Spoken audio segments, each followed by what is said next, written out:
Assalamualaikum warahmatullahi wabarakatuh. Selamat pagi, salam sejahtera untuk kita semua. Kali ini kita akan melakukan pembelajaran tentang penyakit menular seksual atau PMS. Ya, langsung saja.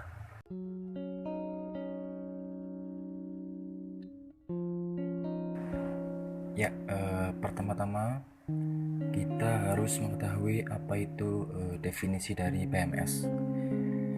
PMS atau penyakit menular seksual adalah berbagai infeksi yang dapat menular dari satu orang ke orang lain melalui kontak seksual. Penting untuk diperhatikan bahwa kontak seksual berisiko menjadi penyebab penularan PMS, terutama kontak seksual yang tidak aman. Penyebaran PMS dapat terjadi melalui darah segar, sperma, dan cairan tubuh lainnya. Satu-satunya yang aman adalah abstinensia, yaitu tidak melakukan hubungan seksual di luar pernikahan.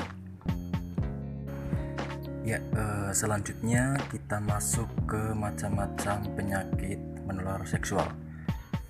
Penyakit menular seksual terdapat berbagai jenis, yaitu yang pertama ada chlamydia, kemudian yang kedua ada gonore, kemudian yang ketiga ada hepatitis B, kemudian yang keempat ada herpes, kemudian yang kelima ada HIV atau AIDS, kemudian yang keenam ada human papillomavirus atau HPV, kemudian yang ketujuh ada sifilis, kemudian yang kedelapan adalah trichomoniasis. Ya, yang pertama ada chlamydia. Penyakit ini adalah penyakit yang sangat berbahaya dan biasanya tidak menunjukkan gejala, tetapi masih bisa menulari orang lain melalui kontak seksual. Gejalanya mungkin termasuk nyeri genital dan keluarnya cairan dari vagina atau penis. Kemudian yang kedua ada gonore, atau bisa disebut juga kencing nanah, adalah salah satu penyakit menular seksual.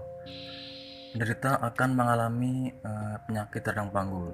Jika tidak diobati, hal tersebut dapat menyebabkan kemandulan. Kemudian yang ketiga ada hepatitis B, adalah peradangan organ hati yang disebabkan oleh virus hepatitis B. Virus ini dapat menular melalui hubungan seksual. Kemudian yang keempat ada herpes. Penyakit ini terasa nyeri dan dapat timbul di kulit dengan ciri-ciri kulit kering, luka lepuh, atau luka terbuka yang berair. Kemudian yang kelima ada HIV atau AIDS, adalah virus yang merusak sistem kekebalan tubuh. Virus ini fatal dan menimbulkan rasa sakit yang cukup lama sebelum kemudian meninggal dunia. Kemudian yang keenam ada human papillomavirus atau HPV. Virus ini dapat menyebabkan kanker serviks dan penis serta nyeri pada kelamin. Kemudian yang ketujuh ada sifilis, atau bisa disebut dengan raja singa, adalah penyakit menular seksual yang disebabkan oleh bakteri. Penyakit ini dapat menyebabkan kerusakan otak dan hati. Kemudian yang kedelapan adalah trichomoniasis, adalah penyakit menular seksual yang disebabkan oleh parasit yang disebut Trichomonas vaginalis. Penyakit ini menyebabkan keputihan yang berbusa. Ya, selanjutnya adalah memahami penanggulangan PMS. Penanggulangan PMS yang harus dilakukan terhadap penyakit menular seksual dapat dilaksanakan oleh diri sendiri, keluarga, dan masyarakat. Penanggulangan PMS terhadap diri sendiri. Yang pertama yaitu bersikap setia dengan pasangan bagi yang sudah menikah. Kemudian yang kedua, memastikan jarum suntik yang kita pakai steril.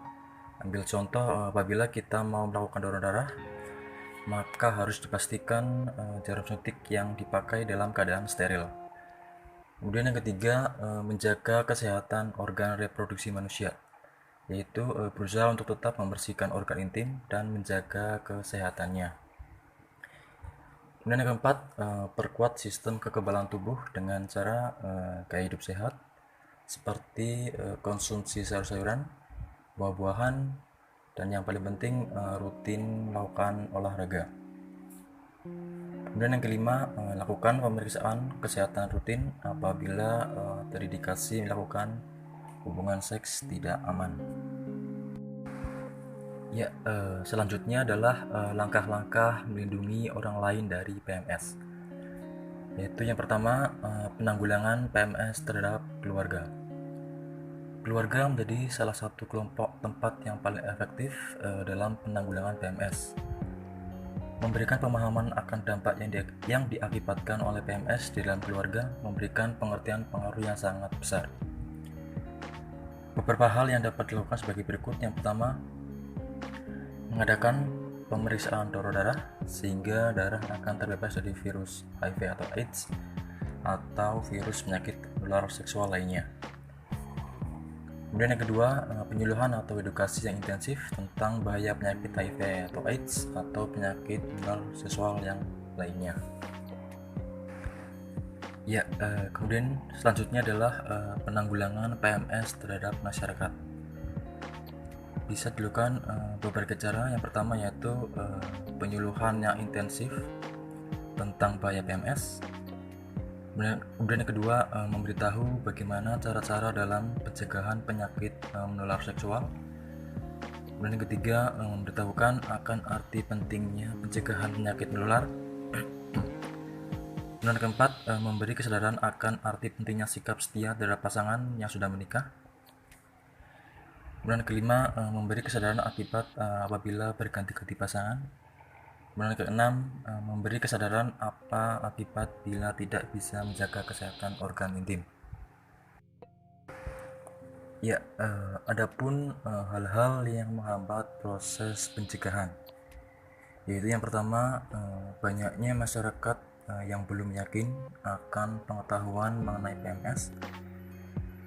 Kemudian yang kedua, banyak profesi-profesi yang bersifat vulgar. Kemudian yang ketiga, masyarakat yang kurang mendukung pelaksanaan program tersebut. Kemudian yang keempat, banyak orang yang masih menyepelekan. Kemudian yang kelima, banyak orang yang masih menganggap PMS bukanlah masalah yang serius. Kemudian yang keenam, banyak orang yang baru sadar akan kesalahannya. Kemudian yang ketujuh, kurang adanya motivasi yang kuat. Kemudian yang kedelapan, sesungguhnya pencegahan PMS merupakan langkah yang tepat apabila ingin hidupnya terhindar dari PMS atau penyakit menular seksual. Dirasa cukup sekian pembelajaran pada hari ini. Tetap jaga kesehatan. Sekian. Assalamualaikum warahmatullahi wabarakatuh.